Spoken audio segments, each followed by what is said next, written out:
Dead America, The Soldier, Caravan. Part 3 by Derek Slayton. Chapter 1. Flint stared at the dead bodies for another few moments before getting his attention turned back towards the way he came. The moans of a half-dozen creatures came drifting out from the trees, the zombies pushing through the brush at the edge of the lot, drawn along by the noise of the caravan that was already gone. They would wander this lot for days, he figured, circling the pumps and the bodies until some other sound pulled them off in a new direction. That was the way of it now. The dead inherited every place the living fought over. "I gotta get back to the truck," Flint said. Flint slung his rifle, pulling his cleaver before walking back towards the trees, giving himself a chance to catch his breath. There was no reason to run. The creatures coming at him were shamblers, spread out and slow, and the woods between here and the truck were a long enough haul that burning himself out in the first 100 yards would cost him later. He took down 2 zombies with forceful strikes as he went, clearing the way. The first had been a man in a mechanic's shirt, and the second wore a fishing vest with the little foam patches still holding a few lures. He put them both down with clean, economical swings and wiped the blade against his pant leg out of old habit. Flint stepped past the bodies and into the tree line without looking back. Flint jogged through the woods, putting some distance between him and the zombies. He settled into a sustainable pace, retracing his route by feel, keeping the road at its fixed distance through the trunks on his left. The woods had gone quiet again in the way they did when the noise stopped, the birds coming back by degrees, the ordinary world resuming its business around the dead one. A squirrel spiraled up a pine trunk ahead of him and froze at head height, watching him pass with one black eye before continuing its climb. His mind worked as his legs did, sorting through what he had seen at the gas station and building the report he would give the 2 men waiting on him. The facts were simple enough. It was the shape behind the facts that troubled him, the discipline of it, the patience. After about 10 minutes, he got close to the truck. He took a position 50 yards from it, getting to the tree line by the road, looking down towards the truck, making sure the coast was clear. The rig sat where they had left it, pulled to the shoulder, and nothing moved around it. He held there for a full minute anyway, sweeping the far tree line, the road in both directions, the shadowed gap beneath the trailer. If the men from the gas station had marked the truck while he was gone, this was how it would look, quiet and inviting. And the caution cost him nothing but 60 seconds. Once he confirmed it, he kept moving up through the trees. As he got close, he let out a low whistle before calling out, "Beckett, Tully." The 2 of them came up out of the brush on the far side of the road, weapons lowering as they crossed to him. They had picked their spot well, a shallow depression behind a fallen trunk with clean sightlines up and down the road. And it occurred to Flint that Beckett had chosen it. The kid was proving out. Beckett reached him first. "Are you all right, Flint?" Beckett asked. "Yeah, I'm fine. But..." Flint trailed off as Tully looked at him. He didn't have to speak as Tully realized his friend was gone. The big man's shoulders dropped an inch, and something behind his face closed up. "Did the bastards at least have the courtesy to put him down fast?" Tully said. "Yeah, he went fast. So did his military escorts." It wasn't the whole truth. The whole truth was a shrieking radio and a body he couldn't have told, apart from any other trucker in the state. And none of it was anything Tully needed to carry. Flint kept his face even and let the kindness stand. Tully swallowed hard, hit by the loss of his friend, but taking some comfort that he didn't suffer. "Who were they?" Beckett asked.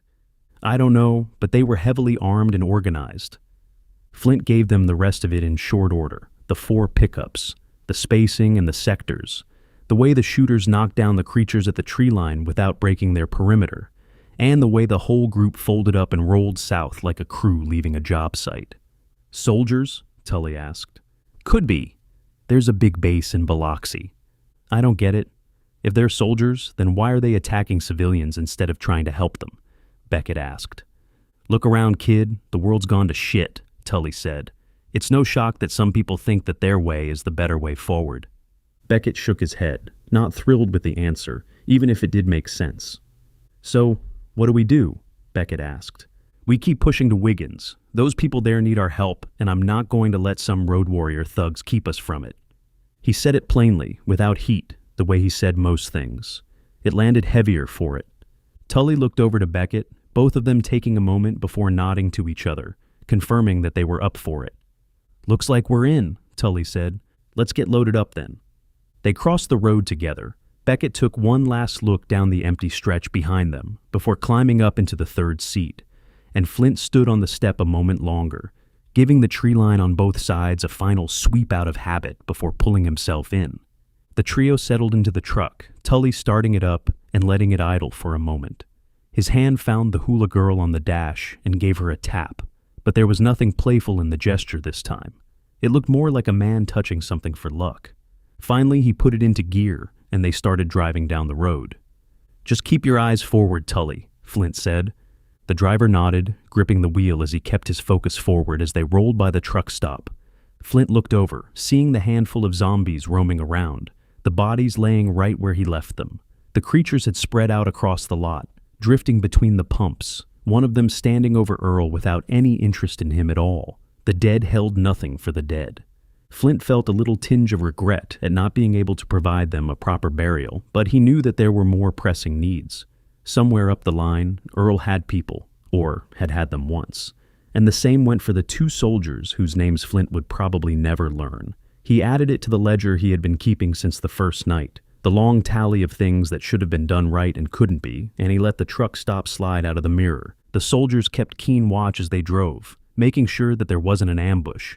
The country rolled south and east under them, pine and pasture and bottomland, the small crossroads settlements coming and going with nothing moving in them. Every long straightaway got red before it got driven. Every wreck got a wide berth and two sets of eyes as they passed. Nobody suggested the radio, and nobody talked much at all.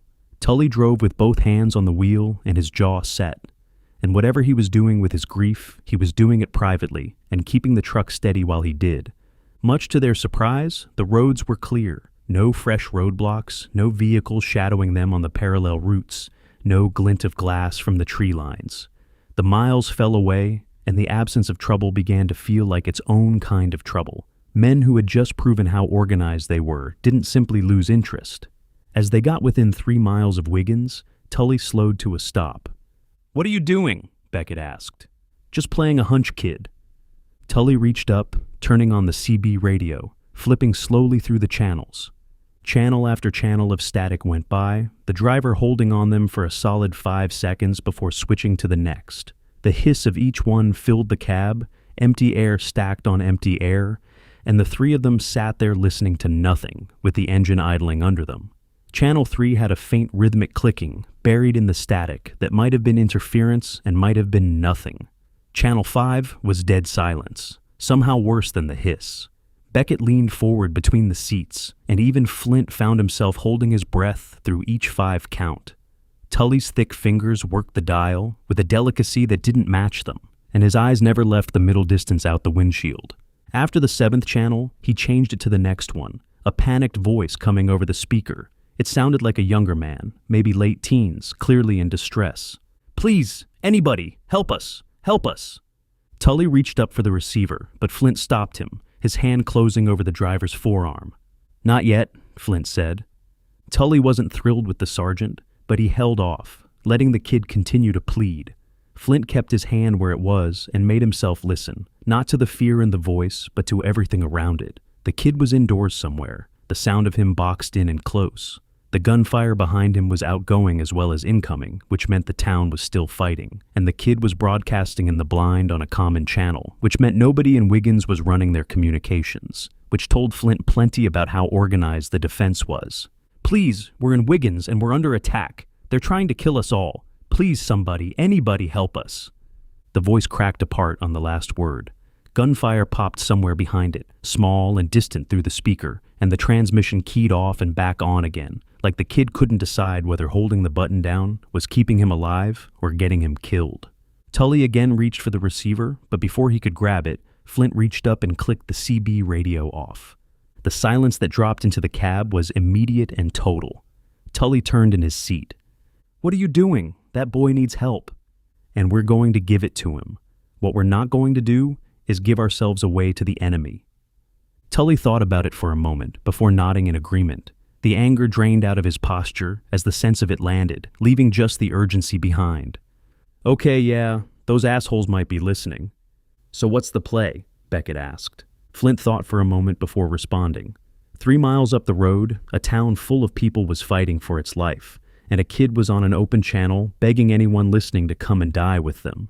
Whoever had taken Earl's truck was organized, patient, and comfortable letting others do their bleeding. Driving in blind was exactly what desperate people did, and exactly what got them killed. He needed eyes on the town before he committed the truck, the supplies, or the 2 men beside him to anything. What he did with what he saw, he would work out when he saw it. Get us to within view of Wiggins. Chapter 2. The group drove cautiously up towards the town of Wiggins, Flint rolling down his window as they got close, hearing gunshots pop off in the distance. The sound came and went with the bends in the road, swelling as the trees opened up and dropping away again behind the stands of pine, but it never stopped. Somebody up ahead had been at this a while. The last stretch of road into town ran past the outlying properties, a scatter of houses and trailers set back on wooded lots, a church with a gravel parking lot, a small equipment dealership with a line of mowers still parked out front, in a neat row that nobody would ever buy from. All of it stood empty and untouched. Whatever was happening in Wiggins, it was happening in the heart of it. Both soldiers checked their rifles, making sure they were ready to go. Beckett pressed a fresh magazine home and gave the bottom of it a firm tap, and Flint ran his thumb across the selector out of habit, the small rituals of men counting down. A couple minutes later, they got the edge of town within view, Tully stopping the truck. "Jesus Christ," Tully said. Straight ahead was a makeshift barrier 200 yards ahead, with a swarm of zombies pressed up against it. The barricade ran across the road at the mouth of the town, vehicles and scrap lumber, and what looked like a farm gate all wired together into a line, and the creatures were packed against it 3 and 4 deep in places. A slow, grinding mass of bodies working against the metal. Arms reached over the top of it and between the gaps, hands opening and closing on nothing. The sound of them carried even over the idle of the engine, the low tide of moans rising and falling underneath the gunfire from deeper in. As they looked closer, they could see that there was damage to the barricade, allowing some zombies to slip through. A section near the middle sat crooked and folded partway open, and every so often, one of the creatures worked its way through the gap and stumbled out the other side into the town. Nobody was manning the line. Whoever was supposed to be holding this entrance had been pulled away to fight somewhere else, or worse. "That's not good," Flint said. Flint opened the door, standing up and out, trying to listen. He braced one boot on the step and one hand on the mirror bracket, turning his head slow, letting the sound of the town come to him. Beside him, the other 2 kept quiet, Tully's hands resting on the wheel, Beckett leaning forward between the seats with his eyes on the barricade. He could hear multiple gunshots popping off from inside town. "Somebody is putting up a fight," Flint said. He listened closer, and the shots were coming in waves, overlapping each other. There were rhythms inside the noise. A cluster of reports from one direction answered a beat later from another, the 2 of them trading back and forth, with pauses in between that were too regular to be panic. He sorted the calibers by their voices, the flat, hard cracks of rifles against the deeper booms of shotguns. At least a dozen weapons working across a few blocks of town. Flint looked past the barricade, seeing several zombies past it, but it didn't look like they were in overwhelming numbers. A few dozen scattered through the visible streets, drifting toward the noise. Not enough to account for a whole town's worth of shooting. "They're not shooting at zombies, they're shooting at invaders," Flint said. Flint slipped back into the cab. "I think the town is under attack, and not just from those things." "So what do we do?" Beckett asked. Flint thought for a moment before shaking his head. "We're going to plow through the barricade." "Are you crazy?" Beckett asked. "Yeah, what the kid said," Tully said. "The barricade looks weakened, so your truck shouldn't have any problems getting through it." "I'm not worried about my truck. I'm worried about getting my ass shot off. If we're going to help these people, this is the way." Tully contemplated before nodding. He looked out at the barricade and the mass of creatures against it, then down at the wheel under his hands, a mixture of anger and determination forming on his face. The man had just lost a friend to these people. He wasn't going to sit at the edge of town while it happened to somebody else's friends. "All right, but if I get shot, I'm going to kick your ass, even if it's in the next life," Tully said. "Fair enough. Now, I want you to get up ahead of steam, plow through those things, then stop at the next intersection." "I can do that." "As soon as he stops, Beckett, you and I are jumping out. Take down any zombie that's too close for comfort, then follow me in." "What do you want me to do?" Tully asked. "You're going to be our barricade once we find out where the bad guys are." "All right, let's do it." The two soldiers nodded at Tully, who hit the gas. The truck picked up speed, the engine climbing through the gears, the barricade and the crowd against it rushing up through the windshield. Flint braced a hand against the dash. Behind him, he heard Beckett grab the handholds on the third seat and plant his boots. The creatures nearest the road began to turn at the sound, faces coming around one after another. And then the rig was on them. Bodies flew, the makeshift barricade knocked to the side. The impact came through the frame in a series of heavy jolts, the grill scattering the creatures at the gap, the crooked section of the barrier tearing loose and spinning away along the shoulder. Something bounced up over the hood and was gone. The hula girl danced like a mad thing on the dash. It had been two cars parked nose to nose across the road, and as they punched through, Flint caught the detail that mattered. The passenger car on the left was already staved in along its front quarter, the metal folded by an earlier impact, shoved off its line. Something smaller than a rig had come through this gap before them recently and hit it hard on the way. That was how the shooters had gotten in. The town's wall had already been breached once today, and the truck was just widening the hole. Tully slammed on the brakes, skidding to a halt at the next intersection. The trailer shuddered and swayed behind the cab, the whole rig rocking once on its suspension before settling. Both soldiers got out, opposite sides of the truck, putting down a handful of zombies with well-placed shots. The creatures that had followed the truck through the gap came at them in a scattered trickle, and the two of them worked their halves of the street, dropping each one as it committed, the reports of their rifles folding into the larger noise of the fight ahead. A creature in a postal uniform came around the front bumper at Flint and took a round through the bridge of the nose, dropping straight down where it stood. Flint and Beckett moved up the next block, Tully staying put. The buildings along the street were the low brick and block storefronts of a small downtown, awnings over some of the walks, cars parked at angles where they had been left. Glass lay across the sidewalk in places, and the sharp smell of gun smoke hung in the air, stronger with every yard they covered. Flint got to the next corner, stopping at the side of the building, the gunfire intense. It was close now, the reports cracking off the brick around the corner, the snap of rounds passing between buildings. He peeked around the corner, seeing the hardware store across the street with 5 gunmen inside on the first and second floor. The store was a solid old 2-story brick building with tall display windows below and a row of narrow windows above, and the shooters had turned the whole thing into a firing position. Muzzle flashes strobed out of the darkened windows, 2 shooters working from behind the ground floor displays, and 3 more spread across the second story, firing down the street with the patience of men behind good cover. Shelving units had been dragged in front of the lower windows, leaving firing gaps, and the height of the second floor gave the men up there angles down into the defenders' positions. He looked down his side of the street, seeing a handful of muzzle flashes coming from 3 different stores. He studied them for a moment, the gunshots coming from his side of the street, firing out of hunting rifles, and in sporadic cadence. The shooters fired when they could, ducking long stretches between shots, pinned more than fighting. These were deer rifles and bird guns in the hands of people who had used them on deer and birds, and they were losing the exchange a little at a time. He looked across the street, seeing that the attack was more coordinated, the weapons higher quality. The 5 in the hardware store covered for each other, one pair firing while the others shifted, working the defenders' positions methodically. Nobody over there was wasting rounds, and nobody was exposing themselves for longer than a shot took. It was the same discipline Flint had watched through the trees at the gas station, and it told him whose men these were as surely as a flag would have. "Which one is the enemy?" Beckett asked. "Hardware store across the street." "Are you sure?" "Pretty sure. Come on." Flint led them out from cover, running up alongside the edge of the stores, keeping his rifle trained on the hardware store across the street. They moved in a fast crouch under the awnings, hugging the storefronts, the parked cars between them and the far side of the street, giving them broken cover as they went. Rounds cracked overhead and off the brick somewhere behind them. Whether aimed or stray, there was no telling, and neither of them slowed to find out. He popped off a few shots when he noticed one of the gunmen turning his attention towards him. The shots managed to force the gunman back behind cover, the man's rifle swinging up and away as he dropped behind a display. Flint got up to the first window where gunfire was coming from.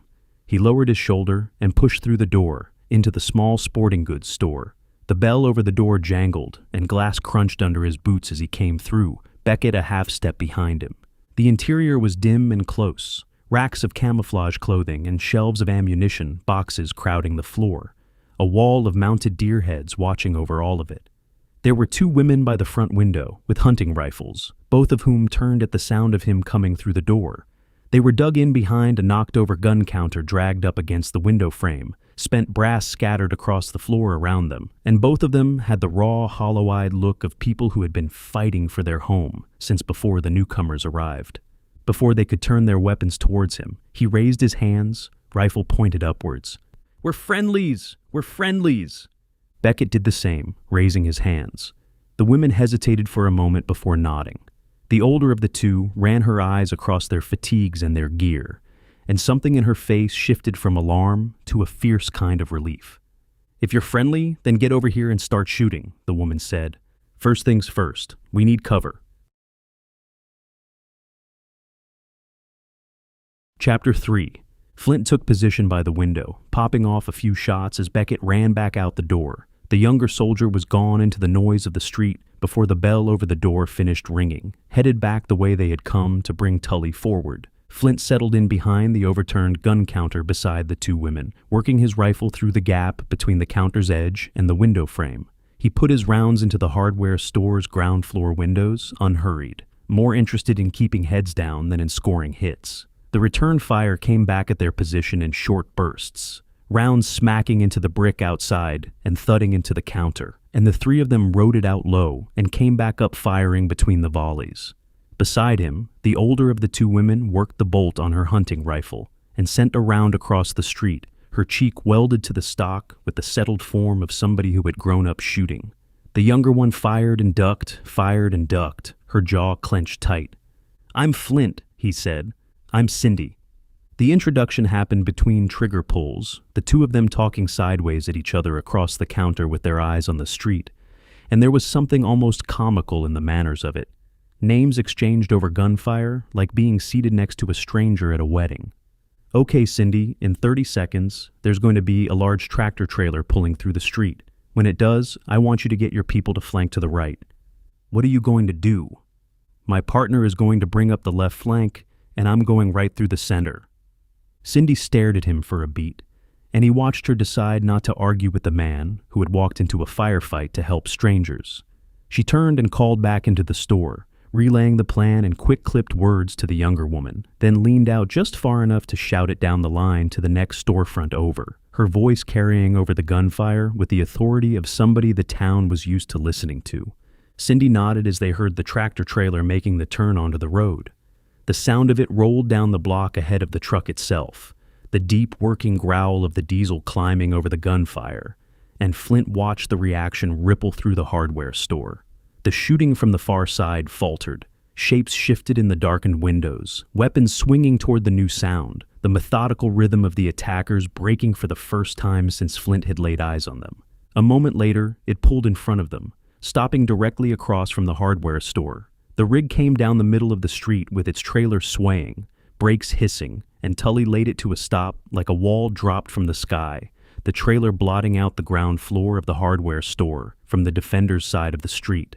For all his complaining at the edge of town, the driver had put the truck exactly where it needed to be, to the foot, under fire. It was as fine a piece of driving as Flint had seen since the world ended. "Go!" Flint yelled. Flint darted out through the broken window, rushing towards the middle of the truck as the gunfire from the hardware store intensified. Rounds punched into the far side of the trailer, the impacts thumping through the box like fists on a drum, and glass burst somewhere along the cab. As he approached the truck, Tully slipped out the passenger side as bullets ripped through the windows. The big man came down the step and dropped low along the wheel line, scrambling back along the length of his own rig with his head down, moving faster than a man his size had any business moving, and Flint marked him safe in his peripheral and let him go. Flint picked up a head of steam, sliding underneath the truck, his rifle at the ready. The asphalt tore at him through his fatigues as he skidded across it, the underside of the trailer flashing past a foot above his face, the noise of the fight going strange and boxed in beneath the steel. Boots and muzzle flashes showed in the strip of daylight on the far side, the hardware store's ground floor laid out at ankle height, and he pulled himself the last few feet with his elbows and got his knees under him at the edge of the shadow. As he got to the other side, he popped himself up into a crouch position, honing in on a target directly in front of him inside the store. The man didn't have time to react before Flint squeezed the trigger, putting a round through his neck. He went down behind the display he had been working from, his weapon clattering off the shelving on the way. It was the first clean look Flint had gotten at any of them, and it lasted half a second. Young side of 30, hunting jacket over body armor, dead before the surprise finished forming on his face. The other two gunmen on the first floor turned to fire at Flint, but didn't have the proper angle to hit him. Their rounds sparked off the pavement short of the truck, both of them shooting across their own cover to reach him, and neither of them willing to step out far enough to do it right. Flint fired a few times semi-blindly, not sure if he hit much of anything, but wanting to keep the fire trained on him. It worked. The two shooters poured their attention at the crouched man behind the wheel line, rounds cracking off the pavement and the trailer around him, and while they did, the street opened up around them. A moment later, Beckett opened fire from his left, while several civilians opened fire on the right. The crossfire came in from both flanks at once, rounds pouring into the hardware store's windows from three directions, the brick face of the building spitting dust, and the disciplined rhythm of the attackers came apart entirely. For men who had spent the morning picking apart pinned defenders at their leisure, the arithmetic had reversed in under a minute, and they knew it. Flint moved back up, sweeping the front of the store, but not seeing any return fire. The windows hung dark and quiet, the muzzle flashes gone, nothing moving behind the displays. He held his aim across the front face of the building and counted off the seconds, waiting for a shape to show itself, and none did. Flint got up from underneath the truck, going up to the front windows, getting there just in time to see bright light coming from the rear of the store. Daylight flooding down the center aisle from a back door thrown open. Silhouettes moving through it fast, gear slung and heads down. Men who had rehearsed their way out before they ever fired their first shot. "They're getting out the back!" Flint yelled. Flint ran to the left, Beckett joining him as they rushed towards the intersection. The two of them pounded down the sidewalk, cutting around a parked car, trying to beat the runners to the corner where the side street came out. Behind them, voices were rising along the defenders' line, people shouting to each other across the street, the first ragged sounds of a town realizing it was still alive. As they got close, two pickup trucks sped past, two people in the cab of both. The trucks came out of the alley behind the hardware store, already moving fast, engines wide open, and were through the intersection before either soldier could set his feet. Flint caught a half-second look at the near driver, a bearded man hunched over the wheel, eyes forward, and then the tailgate was all there was to see. Beckett squeezed off a few shots, but hit nothing of importance. A tail light burst. A round sparked off a tailgate. The trucks never slowed. The duo watched as the trucks plowed through a couple zombies in the road as they hightailed it out of town. The creatures went up and over the hoods without slowing them down, the bodies cartwheeling off into the roadside grass, and then the trucks were shrinking down the road south, trailing dust. Gone? The street went quiet by degrees. The gunfire had stopped, and what was left was the moaning of the scattered creatures still working their way toward all the noise that had drawn them, and the slow emergence of the town. Faces appeared at windows down the block. A door opened somewhere. The defenders came up out of their positions one and two at a time, rifles still in their hands, staring down the road after the dust like they didn't quite trust it. Somewhere behind the line, a woman was crying, the sound of it thin and steady, and it was impossible to tell from here whether it was grief or relief. Tully appeared at the front of his rig, running a hand along the bullet holes stitched across the cab, shaking his head slowly at the state of it. Whatever he was muttering, Flint was glad not to hear it. As they watched, Cindy walked over. She had her hunting rifle slung and her hands were steady, but the adrenaline was still in her face, the wide, bright look of somebody who had been certain an hour ago that today was the day. "Are they gone?" Cindy asked. "Yeah, but now that they know this truck is here, they're likely to be back." "So what do we do?" Flint looked down the street, seeing a smattering of zombies still shambling towards them. A dozen or more were strung out along the blocks in both directions, drawn through the broken barricade and out of the town's corners by the fight, converging on the living at the only speed they had. Beckett, grab a couple of civilians and deal with those creatures, but save your bullets." Before Beckett responded, Cindy turned and let out a two-finger whistle, getting the attention of three men, waving them over. They came at a jog, a big man in a feed store cap with a shotgun, and two younger ones carrying a deer rifle and a framing hammer respectively. All three of them looked to Cindy first and the soldiers second, and Flint filed that away too. Whatever the official structure of this town was, the woman beside him sat somewhere near the working center of it. "Help him clear the street," Cindy said. The men nodded and followed Beckett before Cindy turned back to Flint. Down the block, the young soldier was already organizing his borrowed crew with hand gestures, spacing them out, pointing off the nearest creatures for each man. The kid gave orders easily for a private. "So, once again, what do we do?" Flint looked at her, then past her at the town. The trailer of Tully's rig sat riddled along its flank. The cab glass starred and holed. The hardware store stood silent across the street with a dead man in it. Down the block, Beckett and his borrowed crew were spreading out to meet the creatures, blades and blunt instruments out, working with the quiet economy of a chore. 200 people lived here, and somewhere south, down that dusty road.